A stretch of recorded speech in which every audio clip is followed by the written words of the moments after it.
കർത്താവിൻ്റെ അതിപരിശുദ്ധ നാമം ഇന്ന് പ്രഭാതത്തിലും മഹത്വപ്പെടുമാറാകട്ടെ. എല്ലാ സഹോദരങ്ങൾക്കും വേഗം വരുന്ന യേശു ക്രിസ്തുവിൻ്റെ അനുഗ്രഹീത നാമത്തിൽ ക്രിസ്തീയ വന്ദനത്തെ അറിയിക്കുന്നു.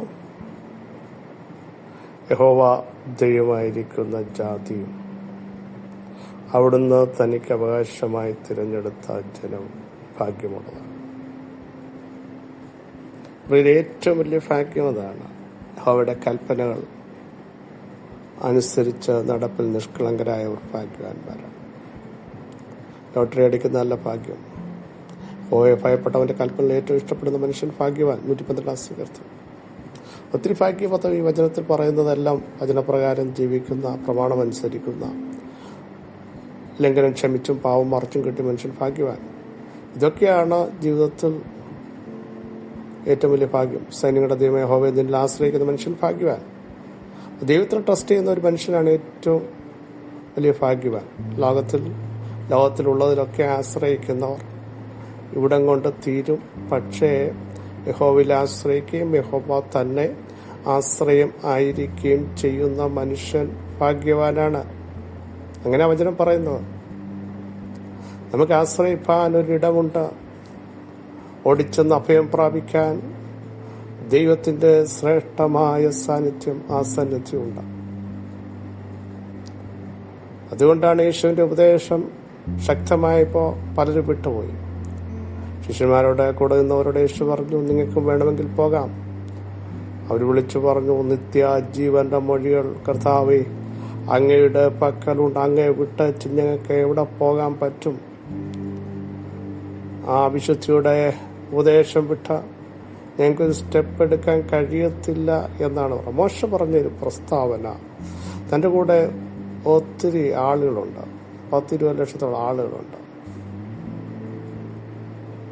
ദൈവത്തോട് ചോദിക്കുകയാണ്, ദൈവമേ അങ്ങനെ ഇവിടുന്ന് പുറപ്പെടുവിക്കുന്നു എന്ന് പറഞ്ഞു. പക്ഷെ എനിക്ക് അറിയേണ്ട ഒരു കാര്യം, അങ്ങയുടെ സാന്നിധ്യം, അങ്ങയുടെ പ്രസൻസ് എൻ്റെ കൂടെ ഇല്ലെങ്കിൽ എന്നെ ഇവിടെ നിന്ന് അയക്കരുത്. സ്തോത്രം. ആ പ്രസൻസ് ഇല്ലെങ്കിൽ എന്നെ ഇവിടുന്ന് ചലിപ്പിക്കരുത്. എൻ്റെ കൂടെ ആളുണ്ട്, അവരുടെ ബലമല്ല എനിക്ക് വേണ്ടത്. അങ്ങയുടെ സാന്നിധ്യം ഇല്ലെങ്കിൽ എനിക്ക് മൂവ് ചെയ്യാൻ പറ്റില്ല, മൂവ് ചെയ്യിപ്പിക്കണ്ട എന്നാണ് പറഞ്ഞത്. എത്ര വലിയൊരു പ്രസ്താവനയാണ്. ആളുകളിലോ ബലത്തിലോ ശക്തിയിലോ ബുദ്ധിയിലോ ഒന്നും ആശ്രയിക്കാതെ ഭക്തൻ പറയുകയാണ്, എനിക്ക് വേണ്ടത് അങ്ങയുടെ സാന്നിധ്യമാണ്. അപ്പൊ ദൈവം പറയുക, മോശേ എന്റെ സാന്നിധ്യം നിന്നോട് കൂടെ പുറപ്പെടും, ഞാൻ നിനക്ക് സ്വസ്ഥത. മോശ കുറെ നടന്നിങ്ങ് വന്നപ്പോഴും അറിയേണ്ടത്, എവിടെ വെച്ചെങ്കിലും ആ പ്രസൻസ് നഷ്ടപ്പെട്ടോ, അങ്ങ് എന്റെ ഇന്ന് മാറിപ്പോയോ, അങ്ങ് അകന്നുപോയോ, അങ്ങന്റെ കൂടെ ഉണ്ടോ?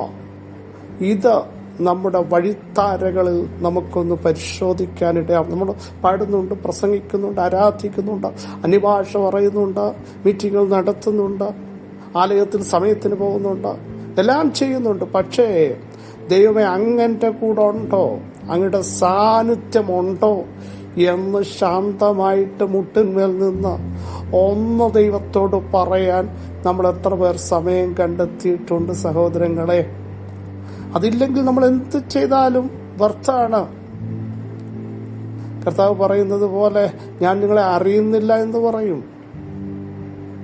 യേശുവിന്റെ നാമത്തിലല്ലേ അവർ അത്ഭുതങ്ങൾ ചെയ്തത്? ഭൂതങ്ങളെ പുറത്താക്കി, രോഗികളെ സൗഖ്യമാക്കി, പ്രവചിച്ചു. അത്ഭുതങ്ങളൊക്കെ പരമ്പര ചെയ്തില്ലേ? കർത്താവ് പറഞ്ഞു, ഞാൻ നിങ്ങളെ അറിയുന്നില്ല എന്ന് വെച്ചാൽ അവർ ചെയ്ത യേശുവിന്റെ നാമത്തിലാണെങ്കിൽ പോലും അധർമ്മമാണ് അവരുടെ കയ്യിലുണ്ടായിരുന്നത്, ധർമ്മമല്ലാത്തത്.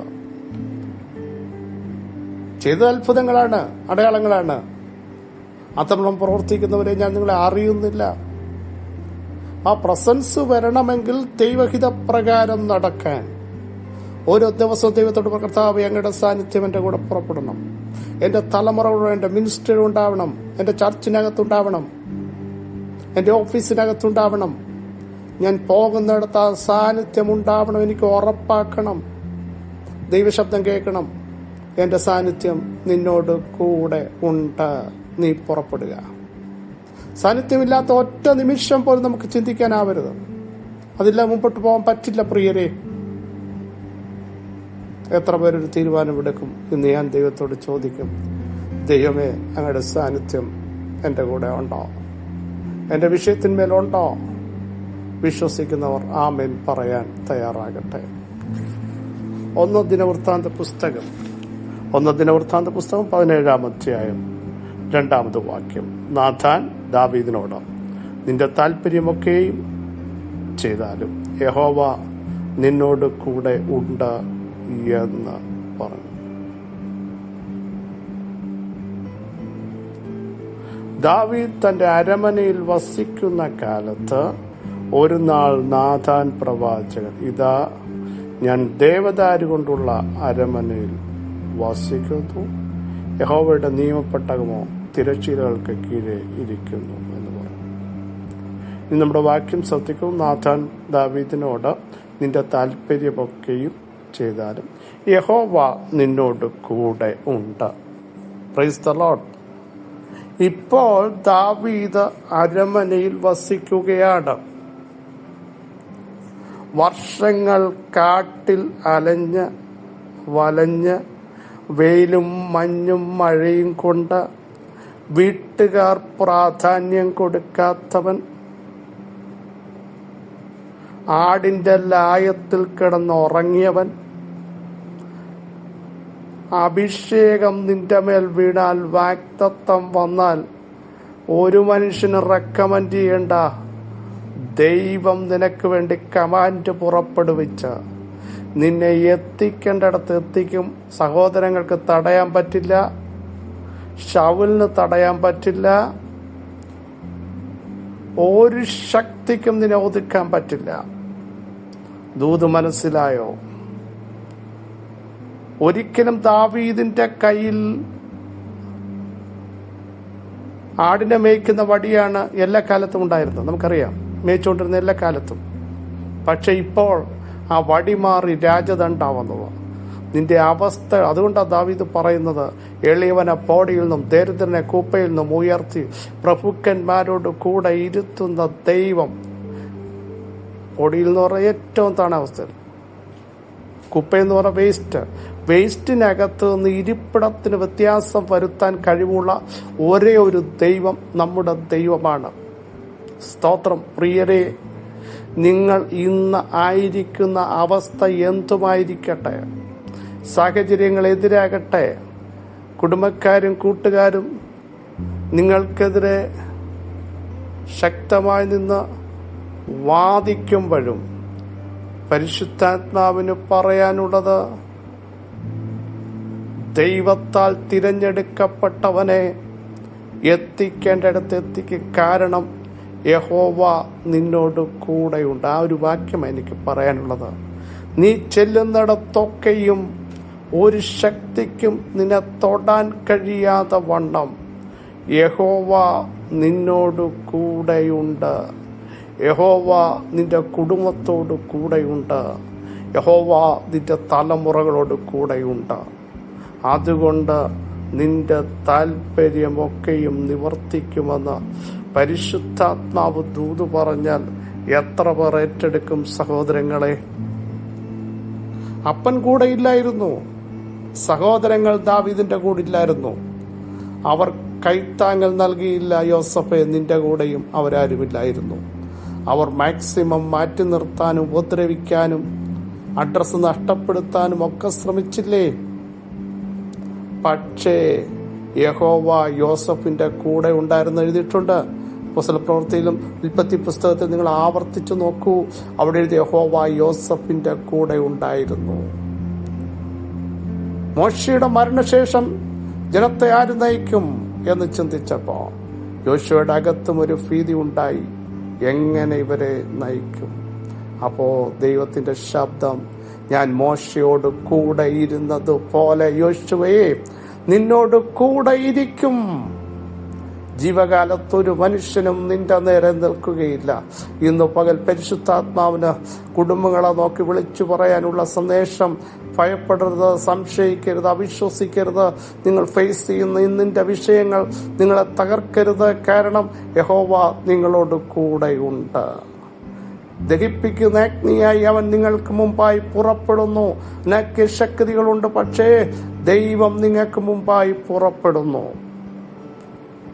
ദൈവം കൂടെയുണ്ടെങ്കിൽ, അതുകൊണ്ടാണ് തിരുവെഴുത്ത് ദൈവം എനിക്ക് അനുകൂലമെന്ന് ഞാൻ അറിയുന്നു. ദാവീദ് സങ്കീർത്തനത്തിൽ പറയുന്നത്, ദൈവം അനുകൂലമെങ്കിൽ ഒരു ജഡത്തിനും ഒന്നും ചെയ്യാൻ പറ്റില്ല. ബാക്കിയുള്ളതൊക്കെ ജഡവാ. നമുക്കെതിരെ നിൽക്കുന്ന ശക്തികളൊക്കെ ജഡമാണ്. ജഡമെന്ന് നമ്മൾ പറയുന്നത് മരിച്ചു കഴിയുമ്പോഴല്ലേ.